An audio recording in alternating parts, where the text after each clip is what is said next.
Young Indians parliament സംഘടിപ്പിച്ചിരിക്കുന്ന ഈ model പാർലമെന്റിൽ വരാൻ കഴിഞ്ഞതിലും നിങ്ങളെ കാണാൻ കഴിഞ്ഞതിലുള്ള സന്തോഷം ഞാനിവിടെ പ്രകടിപ്പിക്കുക. നമുക്ക് നമ്മുടെ ഡെമോക്രസി പാർലമെന്ററി ഡെമോക്രസിയാണ്. എന്താണ് പാർലമെന്റുകളിലും നിയമസഭകളും ഉൾപ്പെടെയുള്ള നിയമനിർമ്മാണ സഭകളിൽ നടക്കുന്നത് എന്താണ് എന്ന് പുതിയ ജനറേഷൻ അതിനെക്കുറിച്ച് മനസ്സിലാക്കി വളരുന്നതിന് വേണ്ടിയിട്ടാണ് യങ് ഇന്ത്യൻസ് പാർലമെന്റ് ഇങ്ങനെ ഒരു പരിപാടി സംഘടിപ്പിച്ചിരിക്കുന്നത്. നിങ്ങൾ ഭയങ്കര ഭാഗ്യവാന്മാരാണ്. കാരണം ഒരുപാട് ചരിത്രവും പാരമ്പര്യവുമുള്ള കേരള നിയമസഭയുടെ ഒരുപാട് പ്രമുഖരായ വ്യക്തികൾ ഇരുന്നിട്ടുള്ള കസേരകളിലാണ് നിങ്ങൾ ഇവിടെ ഇരിക്കുന്നത്. എനിക്ക് ഈ കസേരകളിൽ ഒന്നും ഇരിക്കാൻ ഭാഗ്യം ഉണ്ടായിട്ടില്ല. കാരണം ഞാൻ MLA ആയപ്പോഴേക്കും പുതിയ മന്ദിരത്തിലേക്ക് ഈ അസംബ്ലി മാറി. പക്ഷെ ഞാൻ പുറത്തു നിന്നും ഗ്യാലറിയിലിരുന്നു വിദ്യാർത്ഥിയായിരിക്കുമ്പോൾ ഈ നിയമസഭയിൽ നടക്കുന്ന കാര്യങ്ങൾ ശ്രദ്ധിച്ചിട്ടുണ്ട്, പ്രസംഗങ്ങൾ കേട്ടിട്ടുണ്ട്. അപ്പോൾ നമ്മൾ ആദ്യം മനസ്സിലാക്കേണ്ടത് നമ്മുടെ ഭരണഘടനയെക്കുറിച്ചാണ്. നമ്മുടെ ഭരണഘടനയിലാണ് 3 വിഭാഗങ്ങളായിട്ട് തിരിച്ചിരിക്കുന്നത്. അത് ജുഡീഷ്യറി, ലെജിസ്ലേച്ചർ, എക്സിക്യൂട്ടീവാണ്. ജുഡീഷ്യറി നിങ്ങൾക്കറിയാം, ഏറ്റവും പരമോന്നത നീതിന്യായ പീഠമായ സുപ്രീം കോടതിയും ഹൈക്കോടതികളും സംസ്ഥാനങ്ങളിലെ ഉൾപ്പെടെയുള്ള ജുഡീഷ്യൽ സംവിധാനങ്ങളാണ്. ലെജിസ്ലേച്ചർ എന്ന് പറയുന്നത് പാർലമെന്റിലെ 2 സഭകൾ, അപ്പർ ഹൗസ് രാജ്യസഭയും ലോവർ ഹൗസ് ലോകസഭയുമാണ്. പിന്നീട് ചില സംസ്ഥാനങ്ങളിൽ ലെജിസ്ലേറ്റീവ് കൗൺസിലുകൾ, കേരളത്തിലില്ല. ഇപ്പൊ കർണാടകയിൽ ലെജിസ്ലേറ്റീവ് കൗൺസിലുണ്ട്. പാർലമെന്റിൽ ഉള്ളതുപോലെ തന്നെ 2 സഭകളാണ്. കേരളത്തിലുള്ളത് ഈ കൗൺസിലില്ല, നിയമസഭ മാത്രമാണ്. ഇതെല്ലാം ഭരണഘടനാപരമായ പ്രൊവിഷൻസ് ആണ്. എക്സിക്യൂട്ടീവ് എന്ന് പറയുന്നത് ഭരണമാണ്, ഭരണവുമായി ബന്ധപ്പെട്ട അധികാരങ്ങൾ കൈകാര്യം. നമ്മുടെ ഭരണഘടനയുടെ ഏറ്റവും വലിയ പ്രത്യേകത ഇതിന്റെ ഒരു ബാലൻസ് ഓഫ് പവർ എന്നുള്ള വാക്കാണ് ഉപയോഗിക്കുന്നത്. അങ്ങോട്ടും ഇങ്ങോട്ടും അധികാരങ്ങൾ കവർന്നെടുക്കാൻ പാടില്ല. പക്ഷെ പാർലമെന്റിലോ നിയമസഭയിലോ പാസ്സാക്കുന്ന ഒരു നിയമത്തിന്റെ ഭരണഘടനാ സാധുത ചോദ്യം ചെയ്തുകൊണ്ട് ഹൈക്കോടതിയിലോ സുപ്രീം കോടതിയിലോ പോവാം. അവിടെ കോടതി ലെജിസ്ലേച്ചറിന്റെ ഒരു അധികാരം കോടതിയിൽ ചോദ്യം ചെയ്യപ്പെടുന്നുണ്ട് പലപ്പോഴും. ഒരു നിയമം പാസ്സാക്കിയാൽ ആ നിയമം ഭരണഘടനാ വിരുദ്ധമാണെങ്കിൽ അത് കോടതിക്ക് അത് റദ്ദ് ചെയ്യാൻ വരെയുള്ള അധികാരം, അല്ലെങ്കിൽ ഏതെങ്കിലും പ്രൊവിഷൻസ് റദ്ദ് ചെയ്യാൻ വേണ്ടിയിട്ടുള്ള അധികാരം ഉണ്ട് ഇന്ത്യയിൽ. ആ ഭരണഘടന അത് ജുഡീഷ്യറിക്ക് ആ അധികാരം നൽകുന്നുണ്ട്. ലെജിസ്ലേച്ചറിന്റെ ഏറ്റവും പ്രധാനപ്പെട്ട കാര്യങ്ങൾ കോൺസ്റ്റിറ്റ്യൂഷണൽ ഒബ്ലിഗേഷൻസ് നടപ്പാക്കുക എന്നുള്ളതാണ്. അപ്പൊ ബജറ്റിനെ കുറിച്ച് സെൻട്രലിലും സ്റ്റേറ്റിലുമുള്ള ബജറ്റ് അവതരണത്തെ കുറിച്ച് കോൺസ്റ്റിറ്റ്യൂഷണൽ പ്രൊവിഷൻസ് ഉണ്ട്. ബജറ്റ് എന്നുള്ള വാക്ക് കോൺസ്റ്റിറ്റ്യൂഷനിൽ ഒരിടത്തും ഉപയോഗിക്കുന്നില്ല. ആനുവൽ ഫിനാൻഷ്യൽ സ്റ്റേറ്റ്മെന്റ് എന്നുള്ള വാക്കാണ് ഉപയോഗിക്കുന്നത്. അപ്പോൾ ആ ആനുവൽ ഫിനാൻഷ്യൽ സ്റ്റേറ്റ്മെന്റ് പാർലമെന്റിലും നിയമസഭകളിലും അവതരിപ്പിച്ചു. അത് ഇപ്പോഴത്തെ കേരള നിയമസഭയിലാണെങ്കിൽ അത് സബ്ജക്ട് കമ്മിറ്റിക്ക് പോകും. ആ സബ്ജക്ട് കമ്മിറ്റി നിയമസഭാ അംഗങ്ങളുടെ തന്നെ കമ്മിറ്റികളാണ്. ആ കമ്മിറ്റികളുടെ നിർദ്ദേശപ്രകാരം തിരിച്ചു വന്നു അതിന്റെ ഡിമാൻഡ്സ്, അതായത് ഓരോ വകുപ്പിനും വേണ്ടിയിട്ടുള്ള പാസ്സാക്കപ്പെട്ടിട്ടുള്ള കാര്യങ്ങൾ, ഡിമാൻഡ്സ് ഫോർ ഗ്രാൻസ്, അത് നിയമസഭ പാസ്സാക്കി കൊടുക്കണം. അതായത് ഗവൺമെന്റിന് പണം ചെലവാക്കാൻ, ഗവൺമെന്റിന്റെ പദ്ധതികൾക്കായി പണം അലോട്ട് ചെയ്യുന്നതാണ് ആദ്യത്തെ ഡിമാൻഡ്സ് ഫോർ ഗ്രാൻസ്. രണ്ടാമത് അതിന്റെ അപ്രോപ്രിയേഷൻ ഉണ്ട്. ആ പണം, നിയമസഭ പാസ്സാക്കിയ പണം ചെലവഴിക്കാൻ ധനവിനിയോഗ ബില്ലാണ് അപ്രോപ്രിയേഷൻ എന്ന് പറയുന്നത്. അപ്പോ പണം അനുവദിക്കാനും നിയമസഭയുടെ അനുമതി വേണം, പാസ്സാക്കിയ പണം ചെലവഴിക്കാനും നിയമസഭയുടെ അനുമതി വേണം. എന്നാൽ മാത്രമേ ആ പണം ചെലവാക്കാൻ പാടുള്ളൂ. ഇങ്ങനെയുള്ള ഒരുപാട് കാര്യങ്ങൾ. പിന്നെ നിയമനിർമ്മാണമാണ് നിയമനിർമ്മാണ സഭകളുടെ ഏറ്റവും പ്രധാനപ്പെട്ട ജോലി. ആ നിയമനിർമ്മാണങ്ങൾ നടത്തുമ്പോൾ ശ്രദ്ധിക്കേണ്ട കുറെ കാര്യങ്ങൾ ഒരു ബില്ലായിട്ടാണ് വരുന്നത്. ആ ബില്ല് സഭ പാസാക്കി നിയമസഭയാണെങ്കിൽ സഭ പാസ്സാക്കി ഗവർണർ അത് ഒപ്പിട്ട് കഴിഞ്ഞാലാണ് അത് ആക്ട് ആവുന്നത്. പാർലമെന്റ് പാസ്സാക്കി, ഇരുസഭകളും പാസ്സാക്കി, പ്രസിഡന്റ് അതിൻ്റെ അകത്ത് സൈൻ ചെയ്യുമ്പോഴാണ് അതൊരു ആക്റ്റായി നിയമമായി അത് മാറുന്നത്. ഇപ്പോ ഭരണഘടനയിൽ തന്നെ ഈ അധികാരങ്ങൾ നിർവഹിച്ചിട്ടുണ്ട്. ഒന്ന് യൂണിയൻ ലിസ്റ്റ് എന്ന് പറയും. അത് പാർലമെന്റിനും മാത്രമേ നിയമനിർമ്മാണം ഉണ്ടാക്കാൻ പറ്റൂ. നിങ്ങൾ ഭരണഘടന വായിക്കുമ്പോൾ അതിന്റെ ഷെഡ്യൂൾ നോക്കിയാൽ മതി. യൂണിയൻ ലിസ്റ്റ് എന്ന് പറയുന്ന ഒരിതുണ്ട്. രണ്ടാമത് സ്റ്റേറ്റ് ലിസ്റ്റ് ഉണ്ട്, സംസ്ഥാനത്തിന് അധികാരമുള്ള കാര്യങ്ങൾ. ഇനി കൺകറന്റ് ലിസ്റ്റ് ഉണ്ട്, മൂന്നാമത്. രണ്ടുപേർക്കും ഉണ്ട് അധികാരം, പല സബ്ജക്റ്റും അങ്ങനെയാണ്. അപ്പൊ ആ ഷെഡ്യൂൾ നോക്കിയിട്ടാണ് യൂണിയൻ ലിസ്റ്റിൽപ്പെട്ട ഒരു കാര്യത്തിന് സംസ്ഥാനത്തെ നിയമസഭ പാസ്സാക്കാൻ പറ്റില്ല. സ്റ്റേറ്റ് അധികാരം സ്റ്റേറ്റിനുള്ളതാണ്. കൺകറന്റ് ലിസ്റ്റിൽപ്പെട്ടതാണ് പാസ്സാക്കുക. നമ്മൾ നിയമസഭ ഒരു നിയമം പാസ്സാക്കുമ്പോൾ പാർലമെന്റ് പാസ്സാക്കിയ ഒരു നിയമത്തിന്റെ അന്തസത്തയ്ക്ക് വിരുദ്ധമായ ഒരു കാര്യം ഇവിടെ പാസ്സാക്കാൻ പാടില്ല. അതിന് പറയുന്നത് പാർലമെന്റ് പാസ്സാക്കിയ നിയമത്തിലെ ഒരു പ്രൊവിഷൻ അല്ലെ, ഒരു പ്രൊവിഷൻ, ആ പ്രൊവിഷന് ഇൻകൺസിസ്റ്റന്റ് ആയിട്ടുള്ള ഒരു കാര്യം ഇവിടെ പാസ്സാക്കാൻ പാടില്ല. അപ്പൊ അത് വേണമെങ്കിൽ കോടതിയിൽ ചോദ്യം ചെയ്യാം. This provision of the act passed by the legislature is inconsistent with the act passed by the parliament. അത് മതി ചോദ്യം ചെയ്യാൻ. അങ്ങനെ ഭരണഘടന അനുസരിച്ചിട്ടാണ് ഈ നിയമനിർമ്മാണ സഭകളെല്ലാം പ്രവർത്തിക്കേണ്ടത്. പിന്നെ അതിനപ്പുറത്തുള്ള ഒരു വിശാലമായ പൊതു താല്പര്യം കൂടിയുണ്ട്. വിശാലമായ ഒരു പൊതു താല്പര്യം, ജനങ്ങളുടെ വിഷയങ്ങൾ, അവരുടെ പ്രശ്നങ്ങൾ നിയമസഭയിൽ കൊണ്ടുവരാം, പാർലമെന്റിൽ കൊണ്ടുവരാം. ചോദ്യോത്തര വേളയുണ്ട് ആദ്യം, ക്വസ്റ്റ്യൻ അവറാണ് 2 സ്ഥലത്തും ആദ്യം. ആ ക്വസ്റ്റ്യൻ അവറിൽ നേരത്തെ എഴുതി ചോദിക്കാം. അത് സ്റ്റാർഡ് ക്വസ്റ്റ്യൻസ് ആയിട്ട് വരും നമ്മുടെ നിയമസഭയിലില്ല. അതാണ് സഭയിൽ അതിലെ 3-4 ചോദ്യങ്ങളാണ് ചോദിക്കുന്നത്. ഒരാൾ ചോദിക്കും, മന്ത്രി മറുപടി പറയും. ഒരാൾ ചോദിക്കും, മന്ത്രി മറുപടി പറയും. അതിനുശേഷം മറ്റുള്ള അംഗങ്ങൾക്ക് കൈ ഉയർത്തി അവരുടെ ഉപചോദ്യങ്ങൾ ഈ ചോദ്യങ്ങൾക്ക് വേണ്ടി ചോദിക്കാം. അങ്ങനെ ചോദ്യോത്തര വേള. അപ്പൊ ഒരു വിഷയം കൊണ്ടുവന്നാൽ എല്ലാ അംഗങ്ങളും ശ്രദ്ധയോടുകൂടി ഉപചോദ്യങ്ങൾ ചോദിച്ചാൽ ഒരു വിഷയം ആരാലും ശ്രദ്ധിക്കപ്പെടാതെ കിടക്കുന്ന ഒരു വിഷയം, സൈഡ് ലൈനായിട്ട് കിടക്കുന്ന ഒരു വിഷയം ആരും ശ്രദ്ധിച്ചിട്ടില്ല, സാധാരണക്കാരുടെയാണ്. അത് ഫോക്കസിൽ കൊണ്ടുവരാൻ പറ്റും. ഗാലറിയിൽ ഉദ്യോഗസ്ഥന്മാരുണ്ടാവും, ട്രഷറി ബെഞ്ചിൽ മന്ത്രിമാരുണ്ടാവും, അവരുടെയൊക്കെ ശ്രദ്ധയിൽപ്പെടും, മീഡിയയുടെ ശ്രദ്ധയിൽപ്പെടും. അപ്പൊ ചോദ്യോത്തര വേളയ്ക്കും പ്രസക്തിയുണ്ട്. അതിനുശേഷം കേരള നിയമസഭയിൽ ഒരു 0 അവറാണ്. അവിടെ റൂൾ 50 എന്ന് പറയുന്ന അടിയന്തര പ്രമേയം, അന്ന് രാവിലെ നോട്ടീസ് കൊടുത്ത് അടിയന്തര പ്രാധാന്യമുള്ള ഒരു വിഷയം കൊണ്ടുവരാൻ പറ്റും. അതിനുശേഷം കോളിംഗ് അറ്റൻഷൻ, സബ്മിഷൻസ് ഉണ്ട്. പിന്നെ ഗവൺമെന്റിന്റെ ബിസിനസ്സിലേക്ക് കടക്കുന്ന ഭാഗമാണ്. ഗവൺമെന്റ് പാസ്സാക്കിയെടുക്കേണ്ട കാര്യങ്ങൾ, നിയമനിർമ്മാണം ഉൾപ്പെടെയുള്ള കാര്യങ്ങളാണ് ഇങ്ങനെ വരുന്നത്. ഇതിനൊരു പ്രൊസീജിയർ ഉണ്ട്.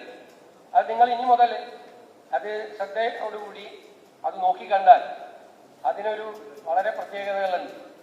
പിന്നെ നമുക്ക് ഒരു നിയമം കൊണ്ടുവരുമ്പോൾ ആ നിയമത്തിന് ലീഗൽ ഒബ്ജക്ഷൻസ് പറയാം. മിക്കവാറും പ്രതിപക്ഷത്തിനായിരിക്കും അത് ചോദിക്കുന്നത്, ലീഗൽ ഒബ്ജക്ഷൻസ്. കാരണം ഞാൻ നേരത്തെ പറഞ്ഞതുപോലെ കാര്യം ഇതൊരു കേന്ദ്ര നിയമത്തിന് വിരുദ്ധമായിട്ടുള്ള പ്രൊവിഷൻസ് ഇതിൻ്റെ അകത്തുണ്ട്. പിന്നെ കുറെ ബില്ല് പാസ്സാക്കുമ്പോഴുള്ള കുറെ നിബന്ധനകളുണ്ട്. ഫിനാൻഷ്യൽ മെമ്മോറാണ്ടം എന്ന് പറയുന്ന ഒരു ക്ലോസ് ഉണ്ട്. അതായത് ഈ ബില്ല് പാസ്സായാൽ എത്രയായിരിക്കും ചെലവ് വരുന്നത് അത് എഴുതണം. റെക്കറിംഗ് എക്സ്പെൻസും നോൺ റെക്കറിംഗ് എക്സ്പെൻസും എഴുതണം.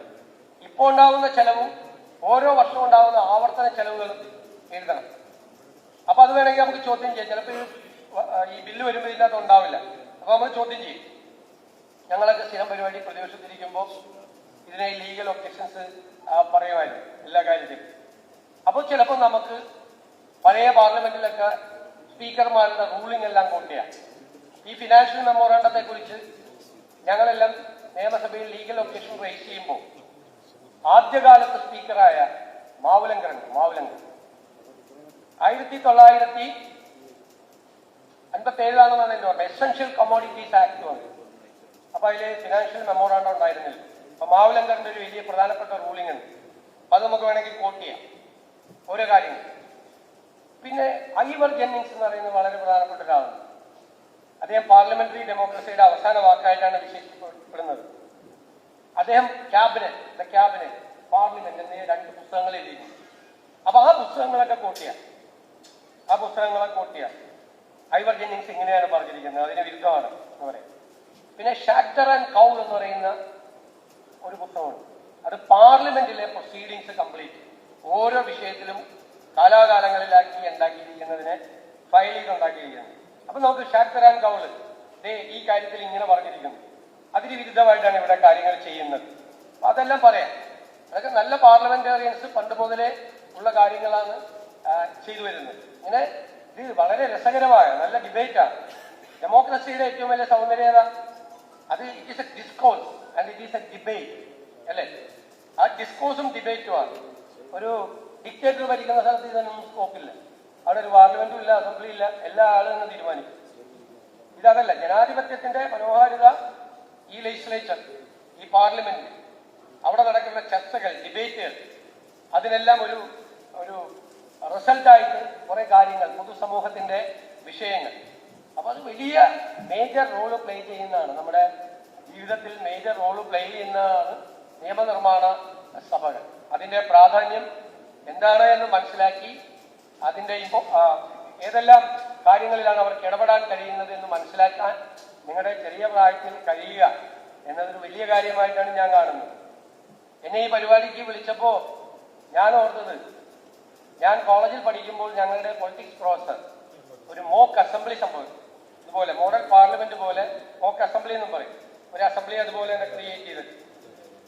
അന്ന് ഞങ്ങളുടെ പൊളിറ്റിക്സ് പ്രൊഫസർ ഇതുണ്ടാകാൻ നേരത്ത് എന്നോട് പറഞ്ഞു, നിങ്ങൾ മുഖ്യമന്ത്രി ആകണമെന്ന്. ഞാൻ സമ്മതിച്ചപ്പോൾ തന്നെ കോളേജിൽ പഠിക്കുമ്പോൾ മുഖ്യമന്ത്രി ആകാൻ പറ്റുക എന്ന് പറഞ്ഞാൽ നിസ്സാര കാര്യമാണ്. ഞാൻ അന്നത്തെ ആ മോക്ക് അസംബ്ലിയിലെ മുഖ്യമന്ത്രിയായിരുന്നു. ഞാൻ യഥാർത്ഥത്തിലെ മുഖ്യമന്ത്രി ആയി കഴിഞ്ഞപ്പോൾ എൻ്റെ പ്രൊഫസറിനെ ഞാൻ കണ്ടപ്പോൾ അദ്ദേഹം എന്നോട് ചോദിച്ചു, പഴയ അസംബ്ലിയിലെ മുഖ്യമന്ത്രി ഇപ്പൊ ശരിക്കും മുഖ്യമന്ത്രി ആയിരുന്നു. അപ്പൊ അതൊരു രസകരമായ ഒരു ഓർമ്മയാണ് ഈ മോക്ക് അസംബ്ലിയിൽ പങ്കെടുത്തത്. എനിക്കിപ്പോഴും ഓർമ്മയുണ്ട്, അന്ന് റൂൾ 50 പ്രകാരം പ്രതിപക്ഷത്തിലെ ഒരു അംഗം അടിയന്തര പ്രമേയം അവതരിപ്പിച്ചു. അടിയന്തര പ്രമേയത്തിന് മുഖ്യമന്ത്രിയാണ്, പോലീസിന്റെ ചുമതലയുള്ള മുഖ്യമന്ത്രിയാണെന്ന് മറുപടി പറയുന്നത്. അടിയന്തര പ്രമേയത്തില് വന്ന വിഷയം പ്രതിപക്ഷം ഒരു സമരം നടത്തുകയാണ്. പ്രതിപക്ഷം സമരം നടത്തുമ്പോൾ സെക്രട്ടേറിയറ്റിന്റെ മുമ്പിലാണെന്നാണ് എന്റെ ഓർമ്മ. നടത്തുമ്പോൾ ഒരു പ്രകോപനവും ഇല്ലാതെ പോലീസ് ആകാശത്തേക്ക് വെടിവെച്ചു. അപ്പൊ ആള് ഇങ്ങനെ പരിഭ്രാന്തരായി ഓടി, ഒരുപാട് പേർക്ക് പരിക്കേറ്റു. പോലീസിന് വെടിവെക്കേണ്ട ഒരാവശ്യം ഉണ്ടായിരുന്നില്ല. ആകാശത്തേക്ക് നേരിട്ടല്ല, ആകാശത്തേക്ക്. ഫസ്റ്റ് പോലീസ് ആകാശത്തേക്ക് വാർണിംഗ് കൊടുത്തു. അപ്പൊ ഞാൻ മുഖ്യമന്ത്രി എന്ന നിലയിൽ മറുപടി കൊടുത്തു. അപ്പൊ ഞാൻ പറഞ്ഞു, പോലീസ് വെടിവെച്ചിട്ടില്ല. അപ്പൊ ഈ ഡേറ്റ് നോക്കിക്കഴിഞ്ഞപ്പോ, ഈ സംഭവം നടന്നുള്ള ഡേറ്റ് നോക്കിക്കഴിഞ്ഞപ്പോ അതിന്റെ തലേ ദിവസം ദീപാവലിയായിരുന്നു. അപ്പൊ ഞാൻ പറഞ്ഞു, ദീപാവലി സമയത്ത് ആളുകൾ പടക്കം പൊട്ടി. ഈ ദീപാവലിക്ക് ബാക്കി വന്ന ഒരു വലിയ ഉണ്ട്, ഈ സെക്രട്ടേറിയറ്റിന്റെ തൊട്ടപ്പുറത്തുള്ള ഒരു സ്ഥലത്ത് അവർ ബാക്കി വന്നത് പൊട്ടിച്ചിട്ട് ആകാശത്തേക്ക് വെടിവെച്ചാണെന്ന് ഓർത്തിട്ട് ഈ പ്രതിപക്ഷത്തിൽ സമരത്തിൽപ്പെട്ടവര് പേടിച്ചു ഓടിപ്പോയതാണ്, വേറെ ഒന്നും സംഭവിച്ചില്ല എന്ന് മറുപടി.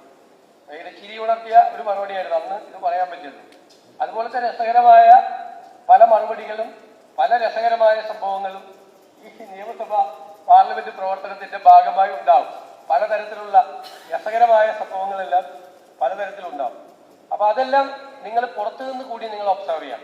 പാർലമെന്റിൽ എന്താണ് സംഭവിക്കുന്നത്, നിയമസഭയിൽ എന്താണ് സംഭവിക്കുന്നത്, പാർലമെന്റിൽ ഏത് നിയമമാണ് പാസ്സാക്കിയിരിക്കുന്നത്, ആ നിയമത്തിന്റെ ഇമ്പാക്ട് എന്താണ്, ആ നിയമം പാസ്സാക്കി കഴിഞ്ഞാലുള്ള ആർക്കാണ്. അപ്പൊ ഞങ്ങൾ പറയും, നിയമനിർമ്മാണ സഭകളിൽ നിയമനിർമ്മാണം നടക്കുമ്പോൾ ചുവട്ട് തൊഴിലാളിക്ക് വേണ്ടിയിട്ടാണ്, അല്ലെ ഒരു ക്ഷീര കർഷക നിയമമാണ്. ക്ഷീര കർഷകൻ, പാല് കറന്ന് ജീവിക്കുന്ന.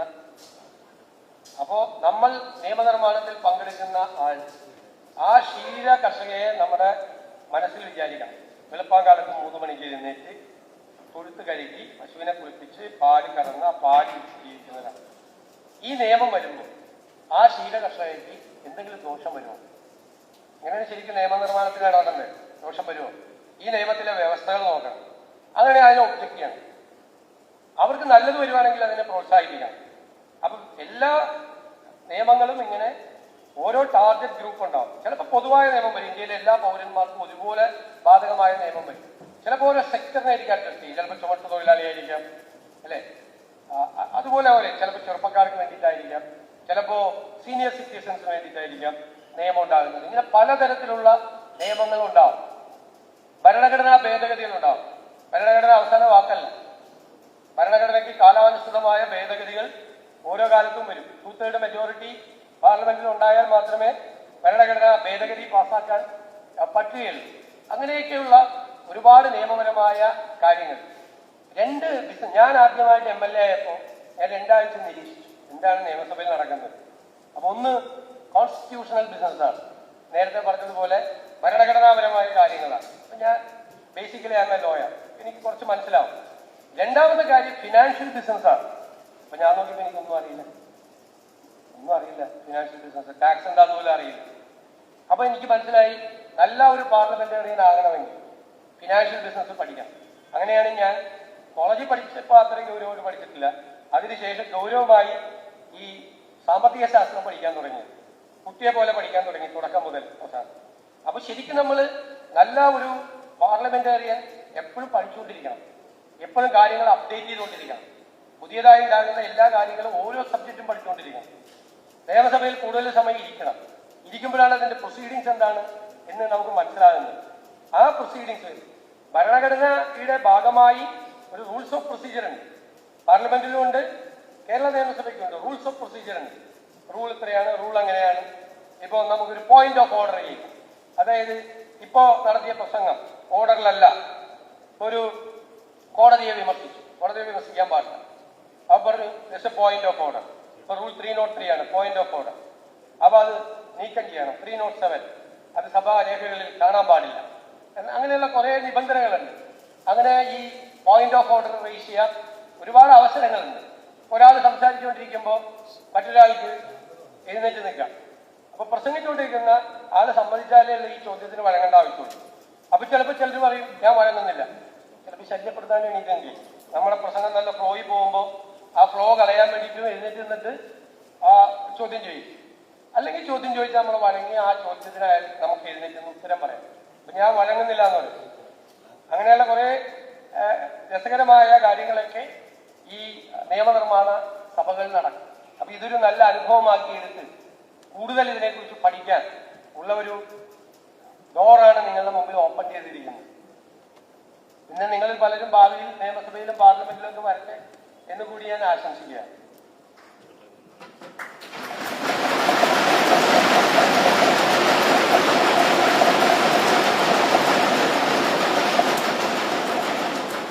പിന്നെ ബാക്കിയുള്ള കാര്യങ്ങളൊക്കെ നിങ്ങൾക്ക് അറിയാം. ഞാൻ നിങ്ങളുടെ മുഖത്ത് നോക്കിയപ്പോ ഞാൻ പറയുന്ന പല കാര്യങ്ങളും നിങ്ങൾക്ക് അറിയാമായിരുന്നതാണ്. ജയിച്ചു വന്നു കഴിഞ്ഞാൽ മന്ത്രിസഭ രൂപീകരിക്കാൻ ഗവർണറെ ക്ഷണിക്കുന്നത് ഉൾപ്പെടെയുള്ള ഭൂരിപക്ഷ ഇതിന്റെ ആളെ ഗവർണർ ക്ഷണിച്ച അത് മുഖ്യമന്ത്രിയായിട്ട് സത്യപ്രതിജ്ഞ ചെയ്തു. പിന്നെ മന്ത്രിമാരായിട്ട് ബാക്കിയുള്ള ആളുകൾ സത്യപ്രതിജ്ഞ ചെയ്തു. ഇപ്പൊ ട്രഷറി ബെഞ്ച് എന്നാണ് മന്ത്രിമാരിരിക്കുന്നതിനെ കുറിച്ച് പറയുന്നത്. ട്രഷറി ബെഞ്ച് എന്നാണ് പറയുന്നത്. അപ്പൊ അവരാണ് അപ്പൊ പ്രതിപക്ഷം അല്ലെ സ്പീക്കറുടെ ചേമ്പറാണ് അല്ലെ, ഇതാണ് സ്പീക്കർ ഇരിക്കുന്ന സ്ഥലമാണ്. വലതുഭാഗത്ത് ആദ്യം ഇരിക്കുന്ന ആളാണ് മുഖ്യമന്ത്രി. ഇതല്ലേ മുഖ്യമന്ത്രി? ആ ഇപ്പോഴത്തെ ഏറ്റവും കേരള നിയമസഭയിൽ ആദ്യം ഇരിക്കുന്ന ആള് ഡെപ്യൂട്ടി സ്പീക്കറാണ്. അതിന്റെ തൊട്ടടുത്താണ് പ്രതിപക്ഷ നേതാവ് ഇരിക്കുന്നത്. ഞാൻ ആ രണ്ടാമത്തെ കസേരയിൽ ഈ കസേരയിൽ ഇരിക്കാൻ ഭാഗ്യമുണ്ടായ ഒരാളാണ്. കഴിഞ്ഞ 5 വർഷം പ്രതിപക്ഷ നേതാവായും ഇത്. അപ്പൊ പ്രതിപക്ഷത്തിരുന്നും ഭരണകക്ഷിയിലിരുന്നു. 25 വർഷം MLA ആയിരുന്നപ്പോൾ അതിനകത്ത് പ്രതിപക്ഷത്തിരുന്നും ഭരണകക്ഷിയിലിരുന്നും ഈ കാര്യങ്ങളെല്ലാം പഠിക്കാൻ. പിന്നെ ആദ്യം ചെയ്യേണ്ടത് ഒരു നിയമസഭാംഗം ആദ്യം ചെയ്യേണ്ടത് ലൈബ്രറിയിൽ പോവാന്നുള്ളതാണ്. എപ്പോഴും ലൈബ്രറിയിൽ പോയി പഴയ പ്രസംഗങ്ങൾ, പാർലമെന്റിൽ വലിയ പ്രഗത്ഭരായ പാർലമെന്റ് അംഗങ്ങൾ നടത്തിയ പ്രസംഗങ്ങൾ, വലിയ മുഖ്യമന്ത്രിമാരും പ്രധാനമന്ത്രിമാരും നടത്തിയ പ്രസംഗങ്ങൾ ഇതെല്ലാം നോക്കണം. ഭരണഘടന വായിക്കുമ്പോൾ കോൺസ്റ്റിറ്റ്യൂവന്റ് അസംബ്ലി ഉണ്ടായിട്ടുണ്ട്. ഇന്ത്യയിലെ കോൺസ്റ്റിറ്റ്യൂവന്റ് അസംബ്ലി എന്ന് വെച്ചാൽ ലോകത്തിലെ തന്നെ ഉദാത്തമായ ഒരു മാതൃകയാണ്. ആ അംബേദ്കറിന്റെ നേതൃത്വത്തിലുള്ള ഡ്രാഫ്റ്റിംഗ് കമ്മിറ്റി അവിടെ നടന്ന ചർച്ച, ഒരു കോൺസ്റ്റിറ്റ്യൂഷണൽ പ്രൊവിഷൻ നോക്കിയ സംശയം വന്ന നേരെ കോൺസ്റ്റിറ്റ്യൂവന്റ് അസംബ്ലിയുടെ പ്രൊസീഡിംഗ്സ് പോയി നോക്കിയാൽ അറിയാം എന്തായിരുന്നു the purpose of that provision. അതൊക്കെ മനസ്സിലാക്കാൻ വേണ്ടിയിട്ടുള്ള ഒരുപാട് അവസരങ്ങൾ കിട്ടും. അപ്പൊ നിങ്ങൾ തീർച്ചയായും നന്നായി ഇത് പഠിക്കുകയും ഞാൻ ഉൾപ്പെടെയുള്ള നിയമസഭാംഗങ്ങൾ നിങ്ങൾക്ക് എന്തെങ്കിലും കാര്യത്തിൽ ഞങ്ങൾ തെറ്റ് ചെയ്യുന്നു എന്ന് തോന്നിക്കഴിഞ്ഞാൽ നേരിട്ട് വിളിച്ചു പറയുകയോ കത്തെഴുതുകയോ ചെയ്യണം. പാർലമെന്ററി പ്രാക്ടീസിന് നിരക്കുന്ന രീതിയിലല്ല മുഖ്യമന്ത്രി ചെയ്തത്, മന്ത്രിമാർ ചെയ്തത്, അംഗങ്ങൾ ചെയ്തത്, പ്രതിപക്ഷം ചെയ്തത് എന്നൊക്കെ പറയാം. അത്രയും നന്നായിട്ട് ഈ ഒരു വിഷയം നന്നായി പഠിക്കുക കൂടി വേണം സബ്ജക്റ്റിന്റെ ഭാഗമായി എന്നുകൂടി പ്രത്യേകമായി അഭ്യർത്ഥിച്ചുകൊണ്ട് എല്ലാ ആശംസകളും ഈ പരിപാടിക്ക് നേർന്നുകൊണ്ട് ഞാൻ എൻ്റെ വാക്കുകൾ